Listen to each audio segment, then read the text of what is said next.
the game level. Hello ladies and gentlemen, this is Soul here giving you a quick review / overhaul of the Enhanced Alpha submod for Westeros Total War. This mod is based on HBO's Game of Thrones and the Song of Ice and Fire book trilogy by George R.R. Martin.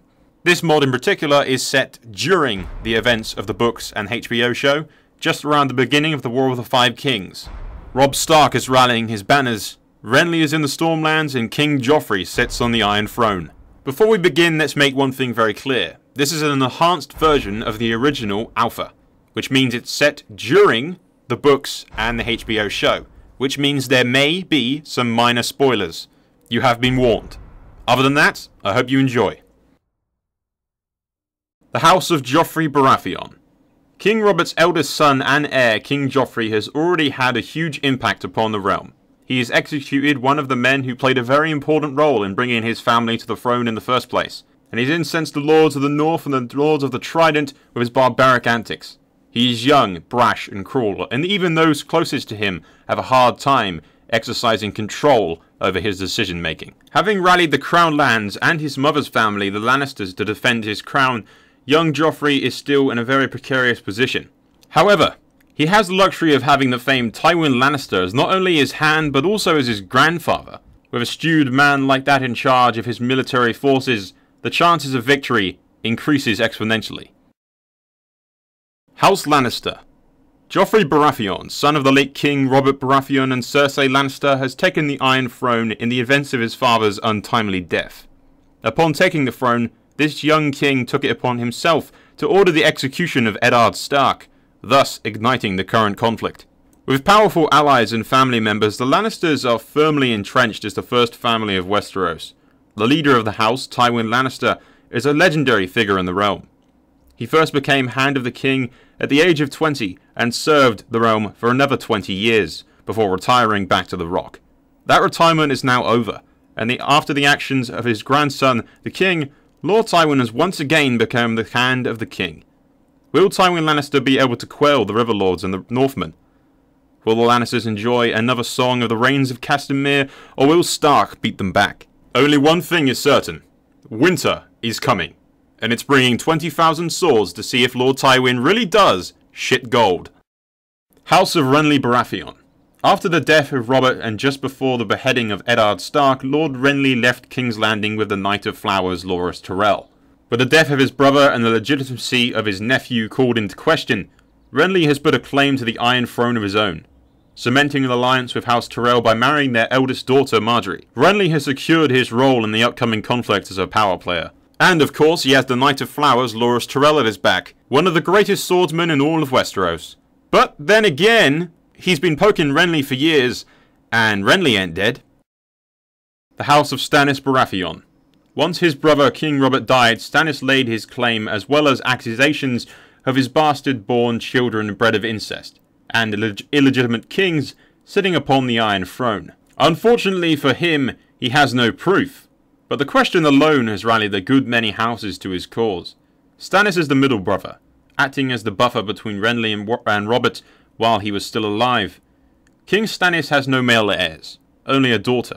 With many of the houses he thought he could count on declaring their allegiance to his brother, Stannis is put into a position of using strategy and the advantage of the mysterious Red Woman until he can rally more support for his cause.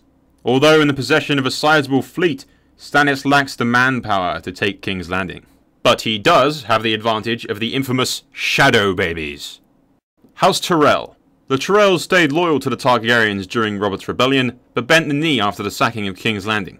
Rallying around Renly, the Tyrells add their formidable force to the already mounting power of the charismatic king. With the recent marriage alliance, House Tyrell stands to gain much if a victory is secured. What will the future hold for the Tyrells? Will Renly prove to be victorious, thus making the Tyrells royalty once again?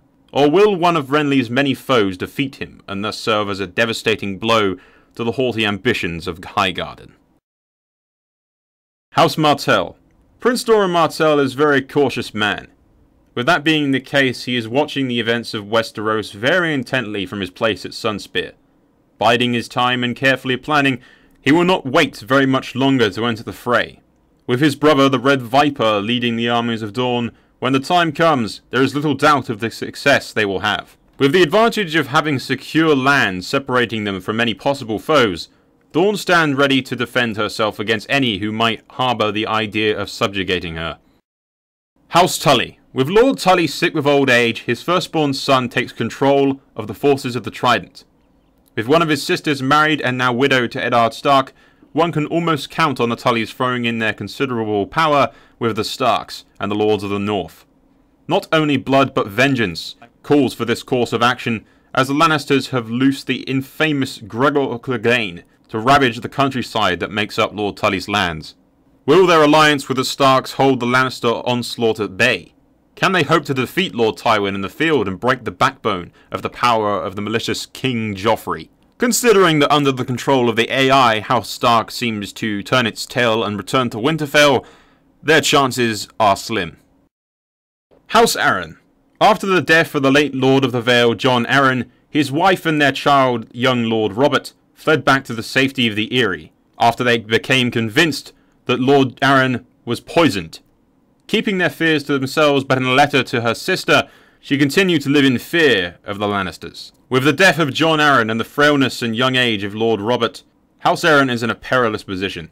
This is not to say that the house is weak by any means. With a strategically placed castle in the Eyrie, and some of the hardiest warriors and generals in the Seven Kingdoms, House Arryn is far from a pushover. Although there are blood connections between the Starks and the Arryns, the late wife of Jon Arryn has become hesitant to commit any forces to the upcoming battle, choosing to stay home and defend the Vale. The Knights of the Vale will stay in the Vale. Or, under the command of the AI, the Knights of the Vale will come out of the Vale and kick your ass. House Greyjoy. Balon Greyjoy is bold, if nothing else. He attempted the rebellion 9 years ago that was quickly quelled.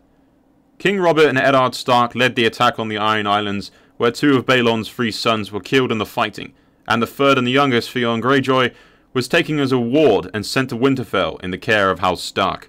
The Ironborn hold no love for the North, or those who reside in King's Landing, being much too free-willed to truly submit to either. Although in the upcoming conflicts, sides must be drawn and alliances must be forged even with ancient enemies. Although with a house that's motto is pretty much, we'll steal your shit, it's probably not a good idea to trust them.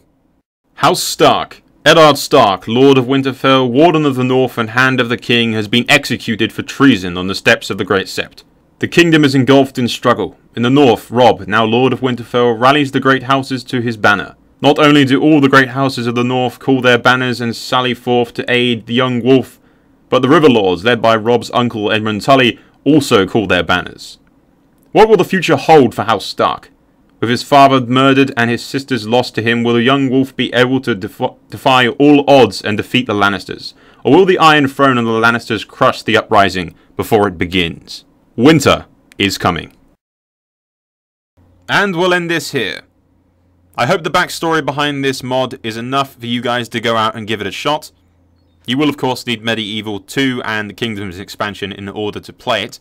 If you'd like to see any playthrough footage, tons can be found on my personal channel, Soul Games Inc., which is the unofficial hub of Westeros Total War. If you're interested in that, I'll leave a link to my personal channel under the video description.